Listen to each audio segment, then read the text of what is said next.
Il ne faut pas confondre ne pas avoir d'émotions et avoir des spécificités ou des atypies dans la façon de percevoir ou de reconnaître les émotions chez les personnes. Donc les personnes avec un trouble du spectre de l'autisme, elles ressentent toute une gamme d'émotions comme les personnes neuroatypiques. On considère qu'il y a certaines émotions qui sont universelles, qui sont présentes dans toutes les cultures et que ce soit les personnes neuroatypiques ou les personnes neurotypiques, tout le monde ressent dans le monde entier, tout le monde ressent et exprime ses émotions. La différence, c'est dans la manière qu'ils vont avoir de les percevoir chez les autres, de les percevoir chez eux-mêmes et la manière qu'ils ont de les gérer. Ce qu'on peut remarquer aussi de particulier chez les personnes avec trouble du spectre de l'autisme, c'est la manière qu'ils ont de percevoir les émotions faciales chez les personnes qui les entourent, ce qui peut amener à pas mal d'erreurs d'interprétation et de difficultés dans l'interaction sociale. Et de la même manière, eux-mêmes peuvent avoir une manière particulière d'exprimer les émotions sur leur visage,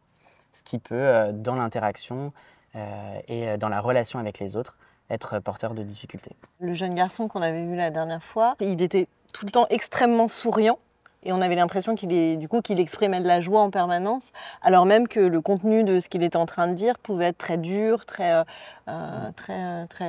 difficile à vivre, ce qui peut paraître un petit peu parfois décalé. Ce qu'on peut percevoir chez certaines personnes avec autisme, c'est pas de réaction face à un événement qui pourrait être émotionnel, et par contre l'expression de l'émotion peut être différée dans le temps, ce qui fait que parfois ça questionne un petit peu sur dans telle situation il n'y a pas eu d'émotion, bah si, mais elle a pu être différée dans le temps ou exprimée d'ailleurs pas d'une manière attendue. Ça peut être une grosse émotion, enfin une grosse expression émotionnelle pour des événements qui paraîtraient pas forcément très forts, et puis au contraire pour des choses qui peuvent chez une personne provoquer beaucoup d'émotions, quelque chose qui serait exprimé de manière moins forte ou moins intense.